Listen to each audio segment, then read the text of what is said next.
5 বছর কাজ আর সারা জীবন আরাম। শুনতে খুব আজব লাগছে, তাই না? কিন্তু একদম সঠিক শুনছেন আপনি। এমনটা পসিবল। আমি বলছি কিভাবে। এটাকে সহজভাবে বোঝানোর জন্য আমি 3জন বন্ধুর উদাহরণ দিচ্ছি। 3জন বন্ধু, রহিম, করিম আর হাবু। 3জনই খুব ভালো বন্ধু। আর বর্তমানে 3জনের বয়স 22 বছর। 3জনই নতুন চাকরিতে ঢুকেছে। রহিম একটা মার্কেটিং কোম্পানিতে সেলস ডিপার্টমেন্টে কাজ করে। তার বেতন 20,000 টাকা। করিম একটা আইটি কোম্পানিতে এমপ্লয়ি হিসেবে চাকরিতে ঢুকেছে। আর তার স্যালারি 15,000 টাকা। অন্যদিকে হাবু তার বাবার ব্যবসা সামলায়। তার বাবার একটা দোকান আছে যেখান থেকে হাবু প্রতি মাসে 30 থেকে 40 হাজার টাকা কামিয়ে নিতে পারে। এই 3জনের মধ্যে সবচেয়ে বেশি মেহনতের কাজ হলো রহিমের, কেননা সে সেলসের কাজ হ্যান্ডেল করে। সারাদিন তাকে বিভিন্ন ক্লায়েন্টদের সাথে কথা বলতে হয় এবং বসের দেওয়া টার্গেটে পূরণ করতে হয়। কখনো কখনো কাজ এত বেশি হয়ে যায় যে তার বসের সাথে তার তর্কাতর্কিও হয়ে যেত। রহিম এই প্রতিদিনকার চিল্লাচিল্লির মধ্যে বিরক্ত হয়ে রয়েছে। সে কোনো উপায় খুঁজছে যার মাধ্যমে সে এর থেকে বের হতে পারে। রহিমের বাবা একজন স্টক ব্রোকার, যার জন্য তার বাবার সাথে দেখা করতে বিভিন্ন ইনভেস্টররা, তার বাবার বন্ধুরা তাদের বাড়িতে মাঝে মাঝে আসতো। কখনো কখনো এমন হতো রহিম তার বাবার ক্লায়েন্টদের সাথে কথাবার্তা বলতে শুনতো, তাদের ইনভেস্টমেন্টের ব্যাপারে কথা বলতে শুনতো। সে একদিন কিউরিয়াস হয়ে তার বাবার সাথে এই ব্যাপারে কথা বলে। সে তার বাবাকে বলে, আমি তোমার ক্লায়েন্টদের মতো ইনভেস্টমেন্ট করতে চাই, কেননা এই চাকরি থেকে আমি বুঝে গেছি কেউ কোনোদিন ধনী হতে পারবে না। এরপর তার বাবা তাকে ইনভেস্টমেন্টের বিভিন্ন নলেজ সম্পর্কে জানায়। আর সে তাকে কিছু ইনভেস্টমেন্ট রিলেটেড বই সাজেস্ট করে। সে বলে, তোমার ইনভেস্টমেন্ট জার্নি শুরু করার পূর্বে এই বইগুলো পড়ে নাও। রহিম ঠিক তাই করে। সে বইগুলো পড়ে নেয় এবং তার ইনভেস্টমেন্টের জার্নি শুরু করে দেয়। সে বেশ এক্সাইটেড হয়ে তার বন্ধুদের সাথেও এই ইনভেস্টমেন্টের ব্যাপারটা শেয়ার করে। এটা শুনে তার দুই বন্ধু বলে, 5 বছর পর বাঁচবো কি বাঁচবো না এর কোনো গ্যারান্টি নেই, তাই এই সমস্ত চক্করে পড়ার থেকে ভালো বর্তমান সময়ে ধ্যান দাও। টাকা কামাও, ইচ্ছামতো খরচ করো, ফুর্তি করো। রহিম কিছুটা নিরাশ হয় তাদের কথা শুনে, কিন্তু সে তার সিদ্ধান্ত অটল থাকে এবং তার ইনভেস্টমেন্ট জার্নি শুরু করে দেয়। ইনভেস্ট করার জন্য সে দেশের সেরা কিছু কোম্পানি সিলেক্ট করে এবং প্রতি মাসে তার বেতন থেকে 8,000 টাকা করে বিনিয়োগ করতে থাকে। প্রথম প্রথম তার এই 8,000 টাকা 20,000-এর বেতন থেকে বিনিয়োগ করাটা একটু কঠিন ছিল, কিন্তু দিন দিন তার বেতন যেহেতু বাড়ছিল, সেহেতু সে সেটা খুব সহজে অ্যাডজাস্ট করে নিতে পারে। এখন আমরা সরাসরি চলে যাই 5 বছর পর, যখন 3জন বন্ধুর বয়স 27 বছর হয়ে গেছে। রহিম এখন ইনভেস্টমেন্ট করা বন্ধ করে দিয়েছে। এখন সে তার কোম্পানিতে সেলস এমপ্লয়ি থেকে সেলস ম্যানেজারের প্রমোশন পেয়েছে। এখন তার স্যালারিও বেড়েছে। এখন রহিম কোনো রকমের সঞ্চয় করে না। সে যে টাকা এখন প্রতি মাসে কামায় তার সব কিছুই তার জীবনকে এনজয় করতে আর হেলদি লাইফস্টাইল মেনটেন করতে খরচ করে। অন্যদিকে তার দুই বন্ধু করিম এবং হাবিব দুজনের ইনকামে বৃদ্ধি হয়েছে, কিন্তু তারা তাদের পরিবারের খরচ এবং লাইফস্টাইল মেনটেন করার পেছনে এতটা ব্যস্ত হয়ে পড়েছে যে মাস শেষে এখন তাদের কাছে 2-1 হাজার টাকার বেশি বাঁচে না। অন্যদিকে করিম কোনো রকমের সঞ্চয় না করে শুধু এনজয় করে। আর এটা দেখে তার দুই বন্ধুর কাছে বিষয়টা খুব আজব বলে মনে হয়।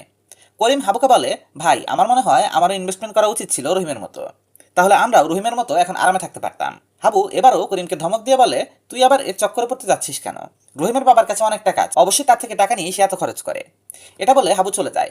কিন্তু করিম এখন বুঝে গেছে ইনভেস্টমেন্টের পাওয়ার কি জিনিস। সে চিন্তা করতো, রহিম শুধু 5 বছর ইনভেস্ট করেছে, আমি 7 বছর করব। আর সেও তার ইনভেস্টমেন্ট জার্নি শুরু করে দেয় 27 বছর বয়সে। আসুন দেখি 7 বছর পর, যখন 3জনের বয়স 34 বছর। এখন রহিম এবং করিম দুজনই ইনভেস্টমেন্ট থেকে ফ্রি হয়ে গেছে এবং নিজেদের জীবনকে পুরোপুরি এনজয় করছে। কিন্তু হাবু এখনও সেই অল্প টাকা সঞ্চয় আর খরচের জালের মধ্যে ফেসে আছে। রহিম আর করিম দুজনকেই দেখার পর হাবু বুঝতে পারছে সে কত বড় ভুল করে দিয়েছে। হাবু পরের দিন রহিমের কাছে যায় এবং তাকে বলে, বন্ধু, তুই সঠিক ছিলি। আমারও তোর মতো ইনভেস্ট করা শুরু করা দরকার ছিল। আমি ভাবতাম আমি এত বেশি টাকা কামাই যে আমার সঞ্চয় বা বিনিয়োগের প্রয়োজন নেই, কিন্তু এখন প্রতি মাসে 50-60 হাজার টাকা কামানোর পরও আমার কাছে ভবিষ্যতের জন্য কোনো সেভিংস নেই, কেননা সমস্ত টাকা পরিবারের খরচ আর লোনের পেছনে খরচ হয়ে যায়। আর মাস শেষে আমার কাছে এখনও সে 2-4 হাজার টাকাই থাকে। সে বলে, হয়তো এখন আমি ইনভেস্টমেন্টের জন্য দেরি করে ফেলেছি, এখন আমার কি করা দরকার তোমরাই বলো। রহিম হাসে এবং বলে, যাই হোক, তুমি তো বুঝতে পেরেছো যে তুমি ভুল করেছো। বহু মানুষ আছে যারা 60 বছর হওয়ার পরও এটা বুঝতে পারে না যে তাদের সাথে সমস্যাটা কোথায়। ইনভেস্টমেন্ট করার জন্য সঠিক সময় বলতে কিছু নেই, বরঞ্চ বর্তমানই হচ্ছে সবচেয়ে ভালো সময়। তাই তুমি এখন থেকেই তোমার ইনভেস্টমেন্ট করা শুরু করো। প্রয়োজনে আমি তোমাকে সাহায্য করব। কিন্তু যেহেতু তুমি দেরিতে ইনভেস্ট শুরু করছো, সেহেতু তোমাকে আমাদের দুজনের থেকে অনেক বেশি সময় ধরে ইনভেস্ট করতে হবে ফাইন্যান্সিয়ালি ফ্রি হতে। রহিম বোঝানোর পর হাবু কিছুটা ভালো অনুভব করে। হাবু এবার রহিমের বলা উপায় অনুসারে তার ইনভেস্টমেন্টের জার্নি শুরু করে আর পুরো 16 বছর পর্যন্ত ইনভেস্ট করে। আসুন এবার আমরা চলে যাই 16 বছর পর, যখন 3জনের বয়স 50 হয়ে গেছে, এবং আসুন দেখি সবচেয়ে বেশি ইনভেস্টমেন্টের উপরে ফায়দা কে পেয়েছে। এখন আমরা দেখব রহিমের 5 বছরের ইনভেস্টমেন্ট, করিমের 7 বছরের ইনভেস্টমেন্ট আর হাবুর 16 বছরের ইনভেস্টমেন্টের ফলাফলকে কম্পেয়ার করে। তবে তার আগে আমি আপনাকে একটা প্রশ্ন করতে চাই, আপনার কি মনে হয় এদের মধ্যে সবচেয়ে বেশি টাকা কে বানিয়েছে? রহিমের 5 বছরের বিনিয়োগ, করিমের 7 বছরের বিনিয়োগ, নাকি হাবুর 16 বছরের বিনিয়োগ? আপনাদের মধ্যে অধিকাংশ মানুষ মনে করবে যেহেতু হাবু সবচেয়ে বেশি দিন পর্যন্ত বিনিয়োগ করেছে তাই সেই সবচেয়ে বেশি প্রফিট পেয়েছে, কিন্তু সত্যটা আপনাদের চিন্তার থেকে কিছুটা আলাদা হতে যাচ্ছে। আমরা অ্যাভারেজ ধরে নিলাম 3 জন বন্ধুই গড়ে 20% করে রিটার্ন পেয়েছে তাদের বিনিয়োগের উপর। তারা একই অ্যামাউন্ট মানে মাসে 8,000 টাকা করেই বিনিয়োগ করেছিল। এই হিসেবে যখন আমরা হাবুর 16 বছরের বিনিয়োগের দিকে তাকাবো তখন আমরা দেখতে পারি হাবু 16 বছরে টোটাল টাকা বিনিয়োগ করেছে 15,36,000 টাকা। ঠিক 16 বছর পর হাবুর কাছে 50 বছর বয়সে 83,94,000 টাকা রয়েছে। আসুন দেখি করিমের কি অবস্থা। করিম তার ইনভেস্টমেন্টের 7 বছরে টোটাল 6,72,000 টাকা বিনিয়োগ করেছিল এবং সে 7 বছর রিটার্ন পেয়েছে 12,39,000 টাকা। এরপর থেকে সে আর কোনোদিন বিনিয়োগ করেনি। তবে তার ইনভেস্টমেন্ট পোর্টফোলিওটাকে সে বৃদ্ধি পেতে দেয়, কিন্তু তার বিনিয়োগের করা টাকার উপর কম্পাউন্ডিং এর ইফেক্ট কাজ করতে থাকে আর বছরের পর বছর সেটা বৃদ্ধি পেতে থাকে। এবং 16 বছর পর করিমের বয়স যখন 50 বছর হয়ে গেছে তখন তার টাকার পরিমাণ গিয়ে ঠেকেছে 2,29,00,000 টাকায়, যার মাধ্যমে সে খুব সহজেই 50 বছর বয়সে রিটায়ারমেন্টে যেতে পারে। এবারে আসি রহিমের কাছে। রহিম 5 বছর পর্যন্ত প্রতি মাসে 8,000 টাকা করে বিনিয়োগ করেছে এবং 27 বছর বয়সে সে বিনিয়োগ করা ছেড়ে দেয়। এই 5 বছরে সে টোটাল 4,80,000 টাকা বিনিয়োগ করেছিল। 5 বছর বিনিয়োগ করার পর মানে 27 বছর বয়সে তার কাছে রয়েছে 7,14,393 টাকা। এরপর সে আর নতুন করে 1 টাকাও বিনিয়োগ করে না। সে এখন যে টাকা ইনকাম করে তা সবই খরচ করে ফেলেছে। আর তার সেই ইনভেস্টমেন্ট পোর্টফোলিওটাকে সে বৃদ্ধি পেতে দেয় এবং সেখান থেকে টাকা বের করে না। আর এর উপর কম্পাউন্ডিং এর ইফেক্ট কাজ করে, যার ফলে প্রতি বছর 20% করে বাড়ার ফলে টাকাটা তার বয়স যখন 50 বছর হয়ে গেছে তখন 4,73,00,000 পৌঁছে গেছে। কেমন আশ্চর্যকর বিষয় তাই না, যে সবচেয়ে কম ইনভেস্ট করেছে সেই সবচেয়ে বেশি রিটার্ন পেয়েছে।